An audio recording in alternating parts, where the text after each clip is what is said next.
Welcome to a Sunny Side Up Life podcast, a show for the woman who is ready to live an abundant life full of freedom and positivity.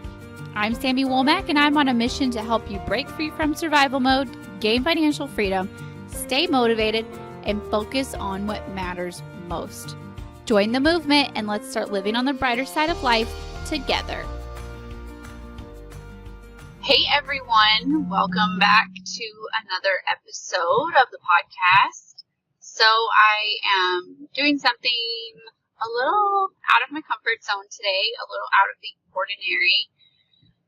And I am recording this on the Bluetooth speaker of the truck while I am out for a drive by myself. So if you hear the truck in the background, diesel truck life, and just apologize for that ahead of time. So I just left my counseling session, and as a lot of you know, I've been going to counseling since like October, and I am getting to the point now where my sessions are farther and farther apart. This session was 3 weeks away from the previous one, and my next session is going to be 4 weeks, and so I'm working up to farther and farther apart, and my counselor originally told me that her goal is to work herself out of a job, so basically to get to a point where I don't need her. So they're getting farther and farther apart, which I feel like is so great. And so I just wanted to record this with you guys while it's just kind of fresh, while I'm kind of just out for a drive, processing everything, which is usually something I do depending on like what I have to do right after a counseling session with my girls and stuff. If I have the time, I usually like to go for a drive or at least sit in the car for 5 or 10 minutes and just kind of like decompress, process everything that we just discussed, because there's a lot of emotions that come up in 50 minutes, right? So some of the things that we talked about, and this is Monday that I'm recording this, so you guys aren't hearing this for a couple more days. But tomorrow, actually Tuesday the 5th, is the anniversary of my dad passing away from cancer, and it is the 10-year anniversary. And that is something obviously that we talked about in counseling, and obviously came up. And honestly, I'm actually doing really good with it this year. There's some years that are harder than others. You guys, you know, if you've ever lost someone close to you, you probably feel the same way. Like, some years are harder than others, and sometimes it's not even the holidays or the anniversaries of the passings that are hard. Sometimes it's the regular days, like just the random middle of the week, you have good news and you just want to call this person and you can't, you know, sometimes that's the hard part. But anyway, we talked about that. We also talked about kind of my next steps with the year, and I just recently shared on the blog a breakdown of my top 8 goals for 2019. And I'll link to that in the show notes if you haven't read that blog yet. I spent the past week or so sharing each individual goal and my action steps for those goals. And since my word for the year is trust, one of my steps that I did with my goals this year was I wanted to make sure that I was trusting in whatever it was that was my goal. So I took my brainstormed kind of list in my power sheets, and I wrote out a fear statement with every single goal. Like, for example, one of my goals is to have a strong family. That's a more of a lifetime goal. That's an overall goal, to have a strong family. And what my fear behind that is, you know, I feel like, you know, one day my marriage will fall apart, or my kids will not grow up to be the strong women that I wish for them to be, or maybe that I'll fail them with their homeschool education, or we just won't be a strong family unit, something to that. I can't remember exactly what I said in my fear statement, but something to that effect. And so then I took that fear statement and I flipped it into a trust statement. And I said, I trust that our family can be strong. And then I went from there, and I did the whole thing with all 8 goals, and you can read that blog. And I was very vulnerable and very raw in this blog, and I put word for word quotes, and most of it from my power sheets. So this is something that I've never done. Like, I usually share the overview of my power sheets and my goals, but I've never shared the raw, like the fears and exact quotes that are in some of the prep work, because it's almost like sharing parts of my journal. It's sharing parts of my heart and my real scary fears. Anyway, so I was talking about that in counseling as well, and I was talking about some of my next moves, what my next moves are, and how I really felt like January was just kind of me getting settled into the new year, kind of getting my feet on the ground, and how February I feel like I'm ready to launch. I'm ready to go. And I actually made my word for my encouraging word for February flourish, because I just feel like I'm ready to bloom, I'm ready to flourish. Like, I got my feet on the ground in January, I got my goals set up, now let's do this thing, now let's go. And I just kind of feel like I'm on that springboard, I'm ready to jump. And I was sharing this with my counselor, and I was talking about some of my fears, and she said, all of her years of experience, that usually the thing that keeps popping up in your mind, the thing that you can't shake, the thing that keeps just digging at you, that is usually the thing that you need to do the most. The thing that brings up those butterflies in your stomach, that brings up that fear, that challenges you, that seems scary, that seems maybe just out of your reach, maybe a little impossible. Oftentimes, those are the things that we need to do. The goal that you just can't shake, that you've tried to talk yourself out of, and you just can't. And I have a handful or more of those. So I'm thinking now, as I'm driving, I'm thinking, what are those goals exactly for me? Because of course there's a couple things that pop up, but what can I really work on? What are those things for me? And so I wanted to share that with you guys, with, what is it for you? What is it? What's a goal that you just can't shake? What's something that maybe you think about doing it and it gives you goosebumps, it gives you butterflies in your stomach, it gives you that gut feeling of, oh, that's going to be scary, but oh, I really want to do it. What is that? And are you pushing yourself to do it, to get to that? And maybe it's not something that you can act on right this second. I have several goals that, I would love to be, I just said the other day that I'm going to the Rise weekend in July, and Rachel Hollis is the embodiment of so many things that I would love to do career-wise, and Rise weekend has 7,000 attendants. 7,000. I would love to speak in front of 7,000 women who are all there to better their lives. That would be a life goal to me.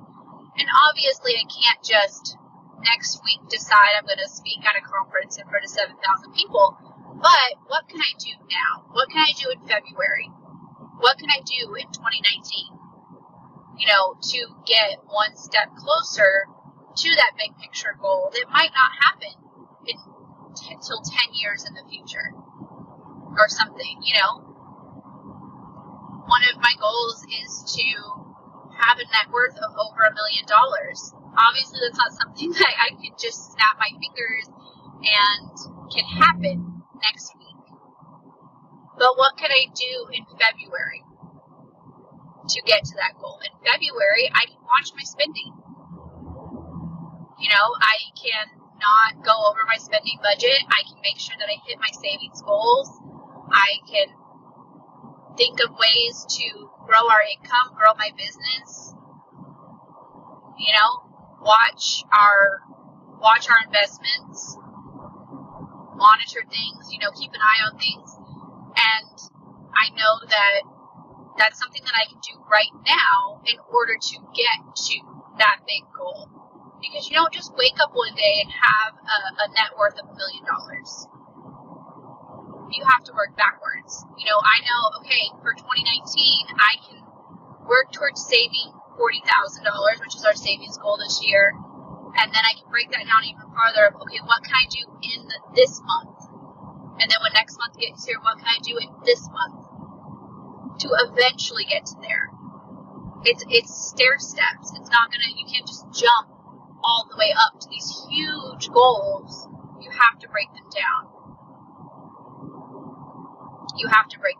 So I'm thinking, what other goals?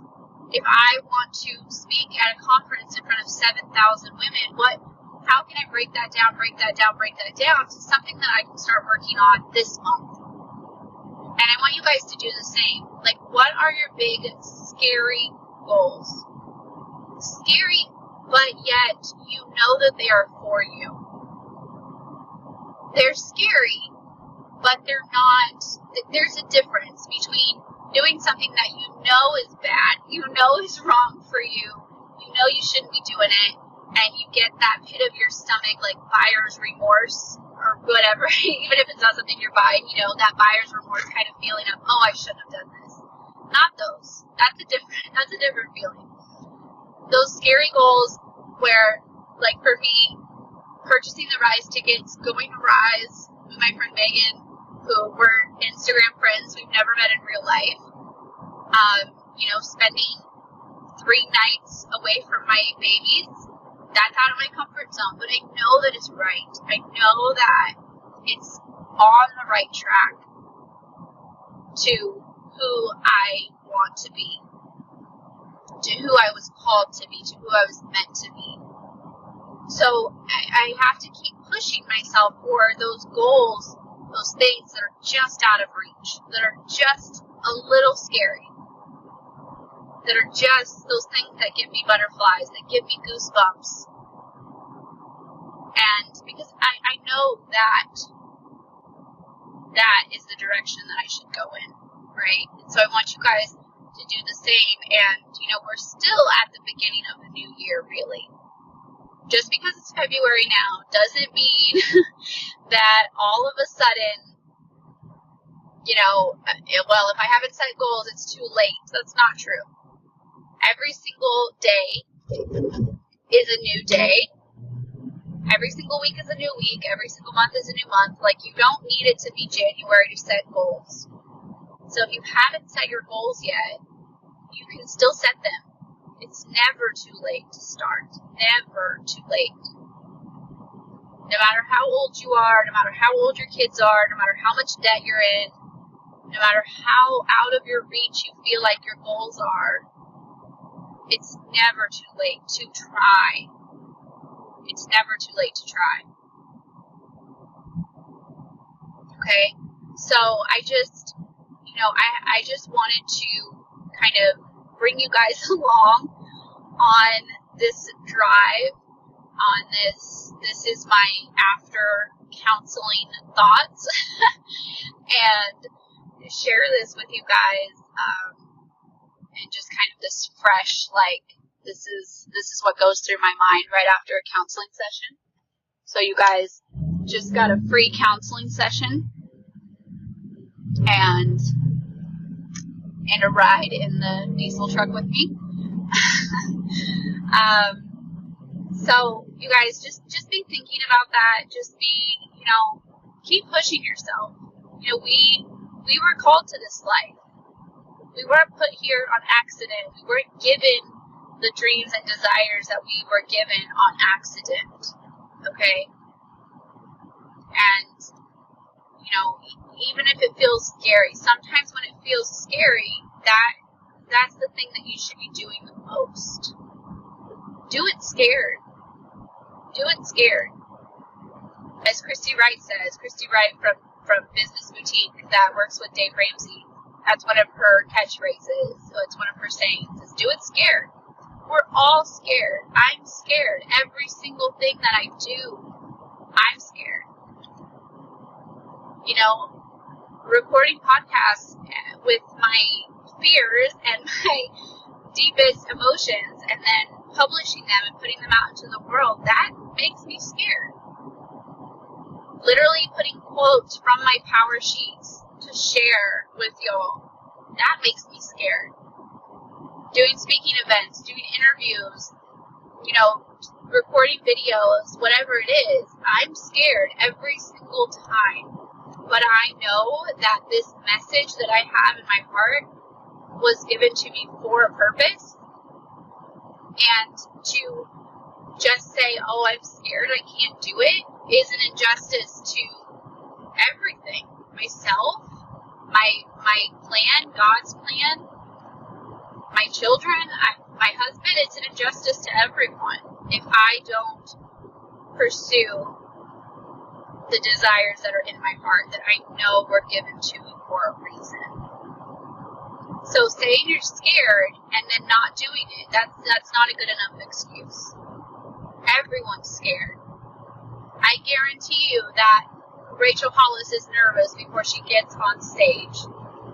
You guys, if you follow her on Instagram, you've seen her backstage jamming out to Beyonce or some other, music like that to get her nerves out because she's human and she gets nervous. I guarantee you. We all are nervous. We all are scared and we do it anyway. And you have to do it anyway. Do it scared. And know that if you're scared, if you're nervous, if something is important enough to make you scared, that's probably the thing you should be doing. Okay? So know that you're in good company if you're doing things scared. Because that's what we do. And we do it anyway. And it makes the reward so much sweeter when you actually do it. You'll be so much more proud of yourself. Alright? Okay, guys. I'm almost back home from my drive. So thank you for joining me on my drive today. Share this episode, you guys, because you never know who needs to hear this message. Remember to leave some reviews and subscribe if you haven't subscribed, because those are the kind of things that are helping this podcast grow. It has grown substantially in the past month, and it's just continuing to grow. And I appreciate you guys' support so much. Remember, I'm going to link in the show notes to the blog with all of my 2019 goals, and go check that out, and maybe it'll help you and inspire you and encourage you with your own 2019 goals. And I would love for you to share on Instagram or over in the Facebook group about your goals, what you're working on, your progress. Anytime, you're always welcome to share in the comments or your own post in the Facebook group, okay? That's what it's for people to share so people can encourage you and share so others know that they're not alone in their goals and their fears and their progress and all the things, okay? That's what the community is for. All right, guys, I will talk to you guys next week. Bye, guys.